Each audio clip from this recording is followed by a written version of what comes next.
asalaamaaleykum mbokk yi ñuy seetaan dal leen ak jàmm ci seen ëttu xibaar Bargny bi hebdo ma am mbégte di leen ko présenté ñëw ak yéen ci li gën a fës ci bile ëttu xibaar nañ ñëw ak yéen ci projet éclairage public bi di wéy jamono ji rek ñu nekk di tabax li nga xam ne mooy socle yi maanaam rek mooy fi ñuy teg lamp yi di leen gën a andi ay leeral ci seen ëttu xibaar ci wàllu woowu sax dinañ ci des ak 91 famille fii ci Bargny ñoo xam ne seen loxo jotul seen gannaaw état parce que leen jàppale ànd ci ak mairie bu Bargny ci naka lañ leen di yombale rek ñu am ay courant mu doon ci li mu gën a yombee école Mbët 2 dinañ leen fa demal ak salle de classe yi nga xam ne mairie Bargny tabax na ko fa. wàllu santé tamit tolluwaay bi fii ci Bargny demoon nañu fële ca Kipp Carrière waxtaan ak ki nga xam ne mooy infirmier chef de poste yi mbokk yi lii moo doon li gën a fës ci seen ëttu xibaar boo leen taaxir la tuuti ñu faram-fàcce ko ba mu gën a jàppandi.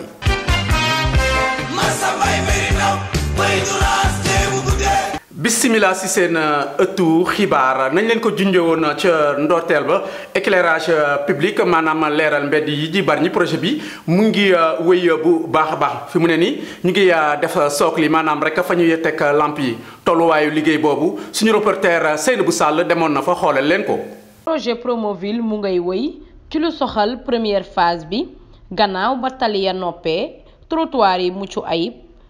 éclairage public bi ñëw feelu ko. fi mu toll nii fële ca Bayal ba nekk ci stade municipal bi ñu nga fay defar lamp yi balaa yàgg dara lépp dina mucc ayib Ramatoulaye Diagne jiite bile projet di ñu ci indil ay leeral. phase bi nii c'est de phase Finkon lañ nekk am na Santhiou Géej yooyu na nekk c'est éclairage public la avec du courant continu 43 poteaux pour Santhiou pour Finkon. yeneen projet yëpp bu ci nekk ak son nombre de poteaux. fi mu toll nii xel mën na dal ci dëkk bi ni mu amee beneen xar kanam bu yees xanaa di ñaan askan bi rek ñu bàyyi xel ci li ni mel. lamp yi dina mucc ayib incha allah ñu ngi def liggéey bi nga xamante ne moo ci war pour seen lamp yi mën a durer. montage lamp yi ñu ngi si yàggatul dara dina ñëw incha allah montage yi ñu ngi ci c'est en cours lamp yi dina ñëw incha allah. ay candélabre lay nekk lampe LED la. du bees la du solaire moo tax ngeen gis tube bii nii. te it ñu am ci taxawaay bu mucc ayib ndax Bargny ñun ñëpp ñoo ko bokk. fii nii Finkon mooy nekk première phase bi moom lañ ko débuté Santhiou Géej on peut dire que ñoom ñaar lañ débuté ndoo en même temps mais instant yi Finkon lañ commencé travaux yi après tuuti ñu dem Santhiou Géej et day continuer projet tali bi boobu pour ñeneen ñi la. yéen a ngi ci jàmm fu mu nekk nii yéen a ngi ci jàmm te yeneen projet yi ngi ñëw incha allah yu bëri mu ngi ci biir. ci wàllu courant boobu sax la ñuy des bi la yoon ak famille Bargny ya nga xam ne seen loxo jotul seen gannaaw mu toll ci 91 mu am benn projet d'état ànd ceeg mairie bu Bargny fas leen rek jàppale leen ci ay compteur ngir woyofal leen li nga xam ni mooy amam courant boobu lee Madeleine Gueye bokk ci service social bu mairie bu Bargny duñ ci gën a andil ay leeral. dañoo bëgg a jàppale askan wi ci wàllu électricité ndax gis nañ ne am na famille yoo xamante ne seen loxo jotul seen ginnaaw te ñooñu war nañ leen a dimbali ñu am électricité seen doom mën a jàpp ci biir kër yi ñu jàppale leen. moo tax état du Sénégal nguur gi mu am programme bu am solo comme ni mu ko defee woon ci bourse familiale bi mu dénk ko waa ONG EF Dakar. ONG EF Dakar nag dafa am ko xamante ne moom lañ ko dénk fii ci Bargny mooy Cheikh Gueye. ñu waxtaan fii ci biir bureau bi mu xamal ñu ne nguur gi kat dafa am programme bu bees mu maye nag électricité ci quartier yi ci dëkk yi léegi nag waa Bargny am nañ ci 91 ménage nag mooy njël ku am njël rek te sa loxo jëlu sa gannaaw bu ñu xoolee bu baax ñu xam ne kër gi yaa ko moom kër gi nekkul néegu ñax walla leneen. mais mu nekk en dur bâtiment dina leen la utal foofu électricité. fexeel ba kër gi poteau bi nga xam ne moo ko mën a alimenter du dépasser 40 mètres di nga si mën a bokk si programme boobu. programme bi nag 91 ménages xam nga dafa xaw a tuuti ci Bargny loolu moo tax nag ñu daal di toog comité bi toog saytu xool quartier yi nga xamante ne ñu gën a yelloo ci Bargny ndax quartier yëpp yemuñu ay doole. ñu woote ñu xool ci 91 ménages ñu ko répartir ku nekk ñu am sa quota ci loolu mu woowaat comité communal bi woowaat délégué de quartier yi ak beneen ku si nekk àndaale sa beneen représentant au quartier pour rek bu ñuy tas xibaar yi ci quartier yi mu mën a leer. état du Sénégal daf ko dénk Senelec dénk ko Procolec waa Procolec ñoom ñooy def kii technique bi yépp ñoo koy def bu kiiwee nag ñoo xam ne nag kat waa communauté quartier bi li ñu tànn ak comité communal bu mairie bi méngoo na ak waa Senelec li ñu bëgg ñu daal di ko installer mooy 91 ménages yoo xamante ne dinañ am courant balaa yàgg te dañ leen di monter compteur Woyofal tegal leen ko seen biir kër. li ci des nag ndax waa état bi ñoom ñoo continuer leen jëndal ay carte wala déet ñun fi ñu yemoon rek ñoom mooy information bi dinañ leen xëccal courant taalal leen ko tegal leen ko poser leen compteur bu amaatee leneen lu ñu ci teg nag dinañ ñëwaat waxat ak askan wi. dem ci wàllu travaux Promoville ak fii tabax yi ñuy amal fii ci dëkk bi jëm ci ay wàllu tali ànd éclairage public ak yoonu ndox liggéey boobu fu ñu toll kii di suñu reporter Adama Seck demoon na xoolal ñu ko. Promoville di programme bu état bi taxawal jëm ci lépp luy defar tali ci biir gox yi dugg fii ci Bargny nag ñu def ci liggéey bu mucc ayib waaye ñu koy prolonger mu dem ba fële ci EDK. kii di délégué de quartier bu Missirah di ko rafetlu bu baax. nuy wax alhamdulilahi rabbil alamin ndax tali bii ni mu meloon ak ni mu nu jaaxale woon bu nu yàlla dimbalee ci mbaaxam ba waa Promoville ñëw yeesal ka yeesalin moo xam ne fa tabaarakallahu liggéey bu wér bu sell du nu am lu dul sant yàlla julli ci yonent bi ñaanal leen yàlla muy commune bi di maire di kilifa aada yi fi nekk yépp te taxawaayu Bargny jëm kanam nu ngi leen di ñaanal yàlla particulièrement monsieur le maire. ci bile programme ba léegi dina ànd ak éclairage public waaye trottoir yi dinañ ko defar. tali bi rek la ñu gis waaye bi ngeen nu xamalee ne danañu liggéey territoire yi ba bu nawetee kenn du am jàqare ci dox ak dem ak ñëw oto du am jàqare ci dox dem ak ñëw ngeen boole ci éclairage boo xam ne guddi gi comme bëccëg gi lay doon ci nun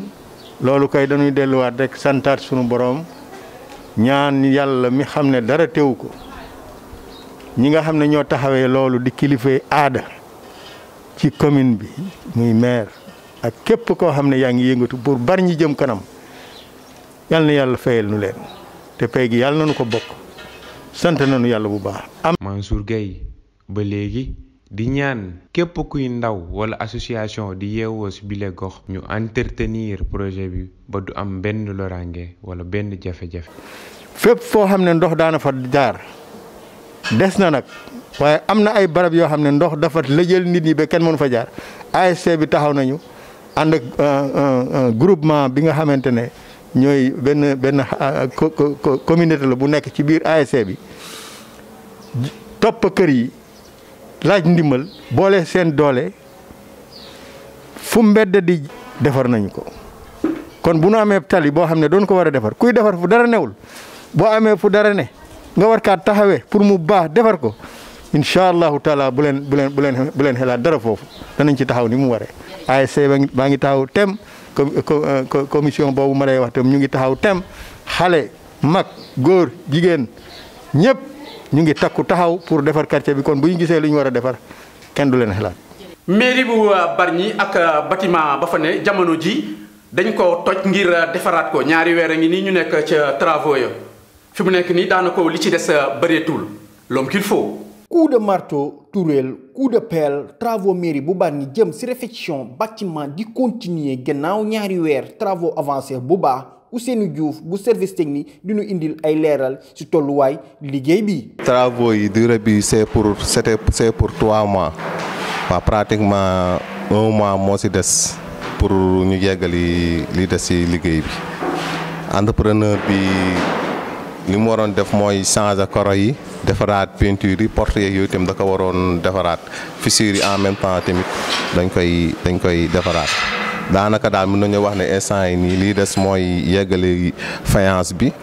pour carrelage bi après peinture yaakaar nañ ne fii ak 1 mois incha allah lépp war na mën a yemb ba pare. naka noonu amul fenn lu ñuy bàyyi di doon ay yaaxu-yaaxu ci bâtiment ñu tabax ko ci délai yu ñu appaloon entreprise bi ay doomu dëkk bi li ci ëpp di ci liggéey. preneur bi ko gagné mooy DITEF. mën nañu wax ne ouvrier yi moom ñu ci bëri ay waa Bargny lañ ñi nekk maçon yi defar fissure yi ak carreleurs yi ñoom ñëpp ay nañu wax ne ay waa Bargny lañ. ñu xam ne lii des moom bëreetul wax dëgg yàlla parce que tamit travaux yi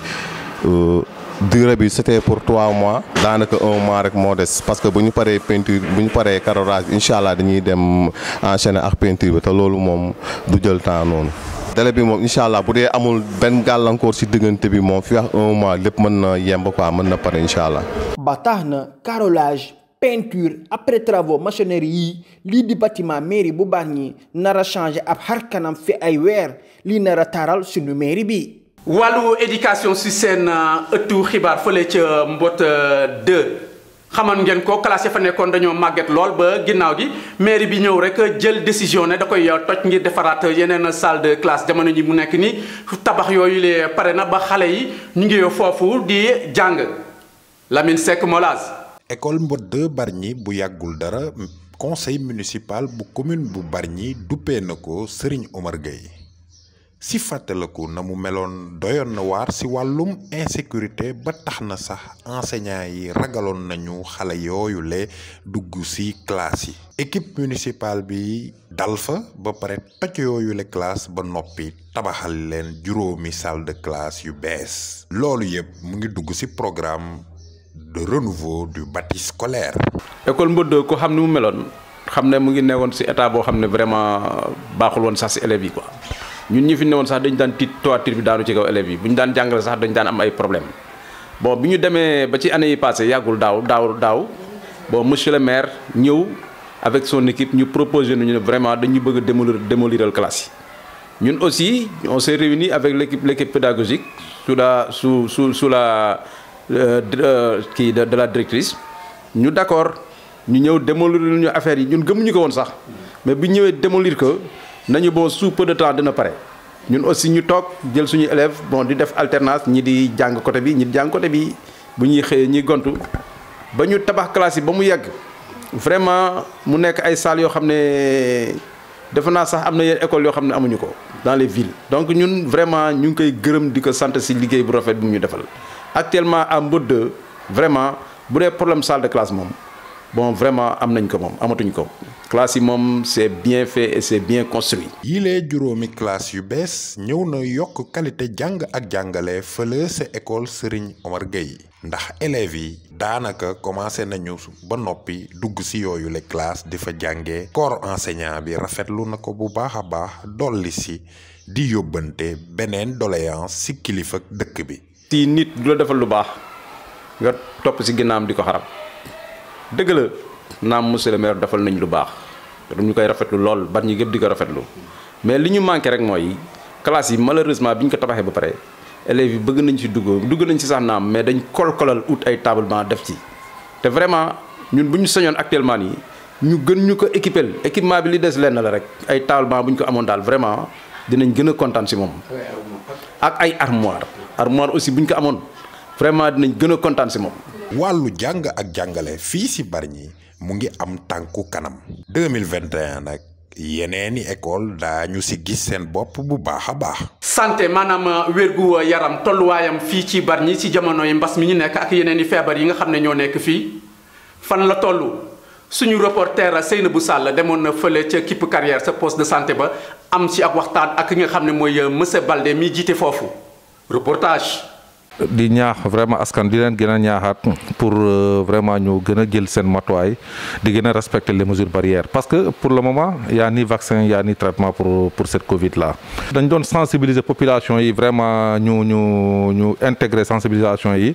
ñu adapté wu vraiment ñu respecter les mesures barrières mais il s'est trouvé que depuis un certain temps depuis première vague bi commencé wàññeeku nit ñi commencé bàyyi seen loxo alors que Covid bi ba léegi mu ngi fii. boo xoolee depuis l'avènement de au mois de novembre depuis l'avènement de cette deuxième vague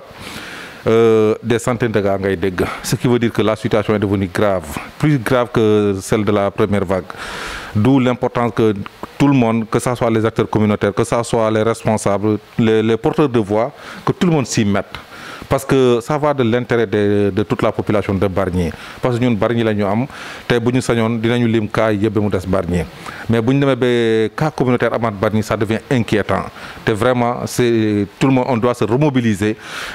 continuer sensibilisation yi encore une fois on ne peut pas faire des résultats dans le cadre de la vaccination dans le cadre du PEV sans pour autant utiliser les acteurs communautaires c'est primordial et important et indispensable parce que ce sont ces gens-là qui vivent avec les populations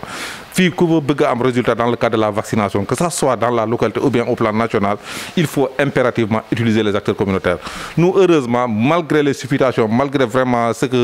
qui se dit partout vaccin bi dugg na fii jaar na fale nous on continue à vacciner vraiment les enfants qui sont de la zone de responsabilité amuñu problème boobu ñoom ils sont innocents nga téye leen foofu vacciner woo leen ba feebar dal leen je pense que loolu mënoo ci am conscience tranquille encore une fois nañu utiliser les acteurs communautaires. Mairie bi depuis le début de la pandémie au mois de mars il y avait un comité de riposte qui était là où tous les infirmiers chefs de poste étaient impliqués où beaucoup de leaders étaient impliqués. Quand le maire a su que les postes ont besoin d'appui ou bien d'accompagnement ñoom def nañu vraiment tant soit peu vraiment li ñu mën def nañu parce que en matière de motivation du personnel d'appui qui sont dans les structures def nañu ko en produits antiseptiques def nañu ko même dans le cadre de paiement des factures d'électricité ñun mairie bi fayal nañu 2 factures d'électricité au mois de novembre. Là, je peux l'affirmer ainsi. 2 fois à hauteur de 160 000 francs, encore une fois. Mairie bi fay na ko et nous l'avons partagé en réunion de cogestion. Wax nañ ko. C'est pour man de li ma mën rek remercier la municipalité, encore en l'occurrence le maire. Parce que il n'a ménagé aucun effort. Man de ma personne, à chaque fois ma ko sollicité dans le cadre du travail, il fait ce qu'il peut. mbokk yi li ma doonoon seen journal Bargny bi hebdo ma amoon mbégte di leen ko présenté di leen jox rendez-vous beneen yoon ci beneen ëttu xibaar jàmm ak jàmm.